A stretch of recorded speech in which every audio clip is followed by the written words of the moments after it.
Hello, my dear students. My name is Shakti, and I am an English lecturer since last 20 years. Today we will continue our chapter 9, Madam Rides the Bus by Valli Kannan. And today we will continue our text from the page number 120. If you are new on our channel, and if you like the video, subscribe the channel and press the bell icon so that you can get the notifications of our videos firstly. So without wasting a single second, let's start the topic. तो previous part में हमने जो है book first flight के chapter जो है madam rides the bus chapter number 9 उसके page number 119 तक कंप्लीट कर लिया था और आज हम पेज नंबर 120 से टेक्स्ट को आगे बढ़ाना शुरू करते हैं।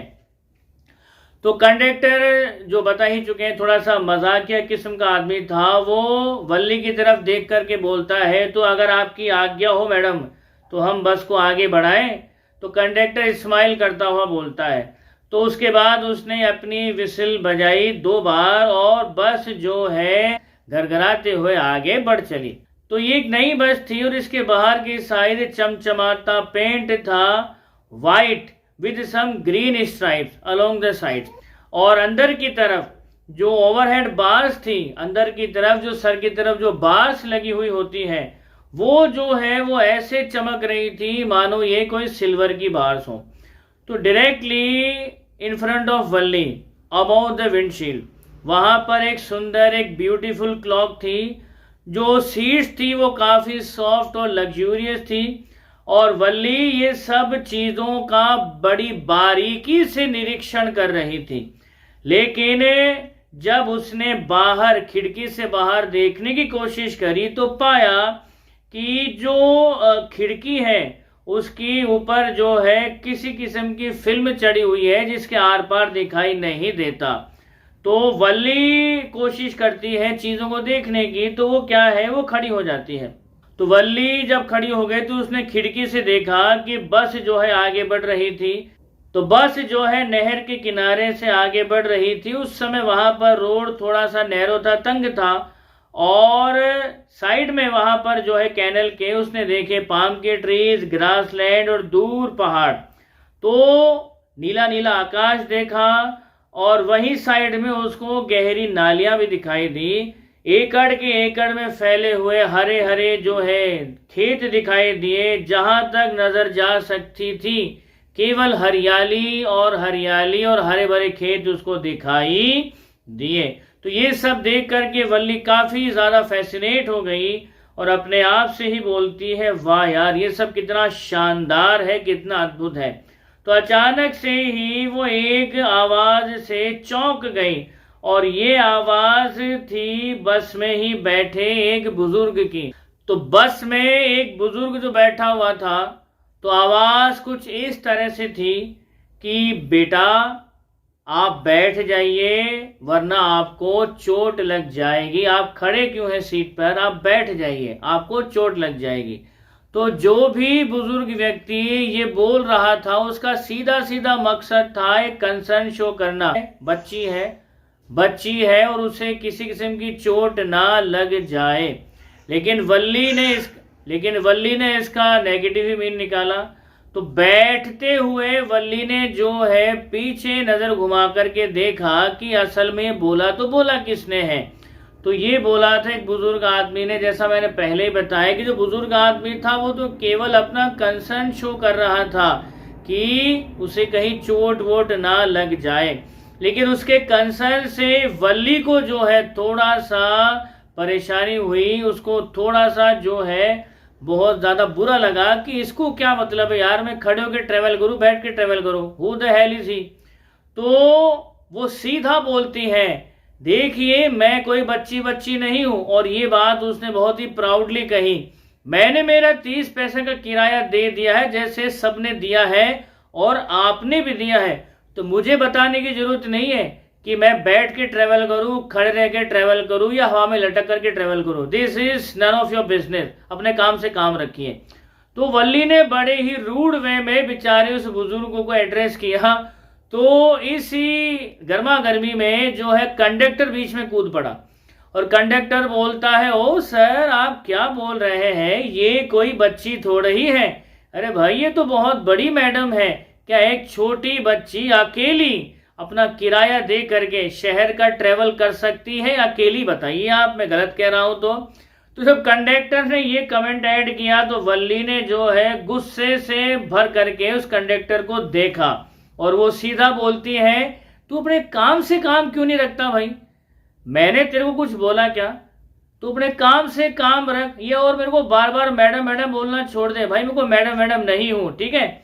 तो मैंने तेरे को पैसे दिए थे 30 पैसे, अभी तक तूने टिकट दिया नहीं मेरे को। तो कंडक्टर फिर थोड़ा सा मजाकिया अंदाज में, हाँ हाँ मैडम मेरे को पता है आपने पैसे दिए हैं और मैं आपको टिकट दे रहा हूं। तो वो ये बोलते समय हंसता है और ग्रेजुअली जो है वल्ली भी उसकी बात सुन करके हंस पड़ती है। तो कंडक्टर ने टिकट पंच किया और सीधा उसको थमा दिया वल्ली को। तो उसने कहा कि अब आप आराम से जाकर के बैठ जाइए कंफर्टेबली। तो जब आपने किराया दे दिया है तो भला खड़े खड़े ट्रेवल करने का कोई लॉजिक है क्या? आराम से सीट का मजा लेते हुए आप ट्रेवल करिए ना। तो ये सुन करके वल्ली फिर बोल पड़ी कि भाई मेरी इच्छा है, मैं तो खड़े रह के ट्रेवल करूंगी। तेरे को तेरा किराया मिल गया ना, तो तेरे किराए से मतलब रख, मैं खड़े खड़े ट्रेवल करूं, बैठ के ट्रेवल करूं, लेट के ट्रेवल करूं, तेरे को क्या मतलब है? तू किराए से मतलब रख। तो ये बात सुन करके जो है कंडक्टर अपनी बात को आगे बढ़ाता है कि अगर तुम खड़ी रही तो मान लो ब्रेक मारे ड्राइवर ने तो तुम गिर सकती हो, तुम्हारे चोट लग सकती है, या जब बस शार्प टर्न लेगी तो तुम गिर सकती हो। तो तुम्हें चोट ना लगे इसीलिए हम कह रहे हैं कि आप बैठ करके ट्रेवल कर लीजिए, मैडम बैठ करके ट्रेवल कर लीजिए। ये सुन करके वल्ली फिर थोड़ी सी वॉलेंट हो गई, बोले मैं कोई छोटी बच्ची हूं क्या? 8 साल उम्र है मेरी। मैं तुम्हें बता दूं मैं कोई छोटी बच्ची नहीं हूं, 8 साल की उम्र है और मैं अपना ख्याल खुद रख सकती हूं। तुम अपना ख्याल रखो, ठीक है? बार बार मुझे इरिटेट करने की जरूरत नहीं है, अपने काम से काम रखो। तो उसने फिर से जो है ये बात बोल दी। तो कंडक्टर फिर थोड़ा मजाक किया वे में, अरे हाँ हाँ मैं तो भूल ही गया था, आपको बच्ची तो हो नहीं, अरे आप तो 8 साल की ग्रोन अप मैडम हो, खुद अपने दम पर शहर का ट्रेवल कर रही हो। ओ हो, मैं भी कितना बेवकूफ था जो आप जैसी बुद्धिमान और इतनी बड़ी मैडम को ज्ञान दे रहा था। I am sorry ma'am. तो कंडक्टर ने फिर जो है एक तंज मारा। तो बस जो है चलते चलते रुक गई और कुछ नए पैसेंजर जो है बस में चढ़ गए। अब कंडक्टर जो था वो टिकट काटने में थोड़ा सा बिजी हो गया। अब जब नए पैसेंजर गाड़ी में चढ़े तो वल्ली को ऐसा लगा कहीं कोई उसकी सीट पर ना बैठ जाए। तो सीट खोने के डर से वल्ली जो है अपनी सीट पर बैठ गई फाइनली। तो एक एल्डरली वुमेन जो है आई और उसके ठीक बगल में बैठ गई। एक उम्र दराज सी औरत थी जो वल्ली के ठीक बगल में आकर के बैठ गई और वल्ली के बगल में बैठते ही उसने सीधा सवाल दागा वल्ली के ऊपर, अरे क्या तुम अकेली ट्रेवल कर रही हो बस के अंदर?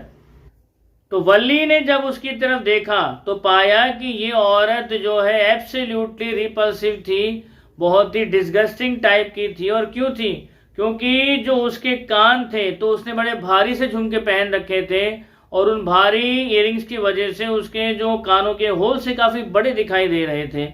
और जिस अगली मैनर में वो जो बीटल खा रही थी तो उसके मुंह से बार बार जो सुपारी चबा रही थी, बीटल चबा रही थी, तो उस बीटल को चबाने की वजह से बीटल जूस बार बार जो है उसके मुंह से निकल करके बाहर आ रहा था।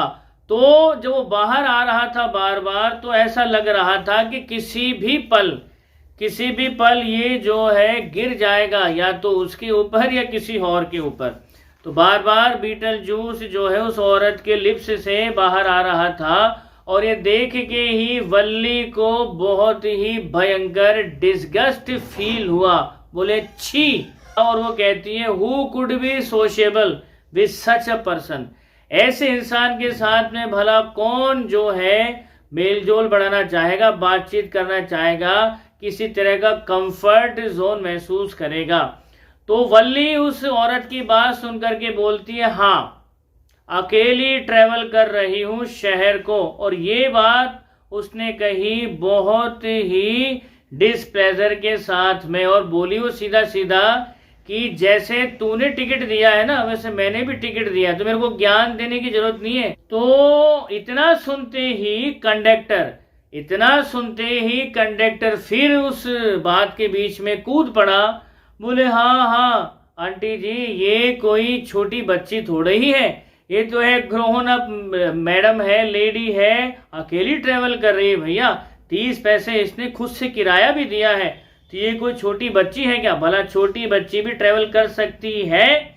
तो इतना सुनते ही वल्ली फिर बोल पड़ी कंडक्टर को, बोले तेरी प्रॉब्लम क्या है रे, अपने काम से काम क्यों नहीं रखता? कंडक्टर है, टिकट कार्ड और मस्त रहे, बार बार मेरे मैटर्स में इंटरफियर करने की तेरे को नीड क्या है भाई? अपने काम से काम रखो ना। लेकिन इतना कहते कहते वल्ली जो है स्माइल कर देती है और कंडक्टर की भी स्माइल निकल जाती है। लेकिन जो बूढ़ी औरत उसके बगल में बैठी थी वो भाई साहब वो सुधरने वाली नहीं थी, वो समझने वाली भी नहीं थी।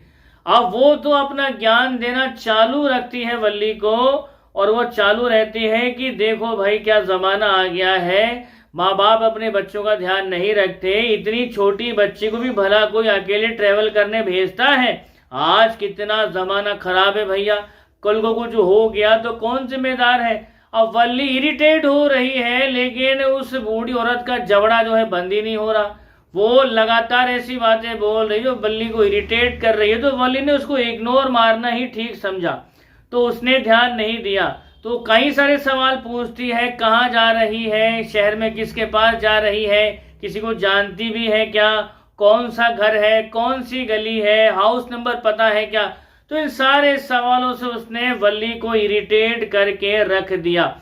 फाइनली जब वल्ली का सबर टूटा तो वो जो है सीधा लड़ पड़ी उस बुढ़िया से, उस बूढ़ी औरत से। सीधी बोलती है, बोले भाई मेरे बारे में तेरे को टेंशन करने की नीड नहीं है, समझा ना, मैं अपना ध्यान खुद रख सकती हूँ, तू अपना ध्यान रख। तेरे को इतना तो सेंस नहीं है, मुंह में सुपारी खा रखी है, मुंह से जूस बाहर आ रखा है, इतना तो तेरे में सेंस है नहीं कि किस तरह से सोशली जो है किसी से इंटरेक्शन करते हैं। बस में बैठी है, मुंह चलाए जा रही है, बकवास करे जा रही है, किसी को सुनने की नीड है चाहे नहीं है, बस बोले जा रही है। तेरे को किसी ने कहा कि अपनी राय दे? बोला किसी ने? नहीं बोला ना, अपने काम से काम रख। तो वल्ली ने भाई साहब खूब खरी खोटी सुना डाली उसको, और उसके बाद अपनी बस की खिड़की से बाहर की तरफ देखने लगी। तो ये उसकी पहली यात्रा थी, ये वल्ली की पहली जर्नी थी। तो आज के पार्ट में हम इतना ही करेंगे। इसके थर्ड पार्ट में हम इस चैप्टर के इवेंट्स को और डीपली एनालाइज करेंगे। तब तक आप खुश रहिए, मुस्कुराते रहिए। जय हिंद, जय भारत, वंदे मातरम।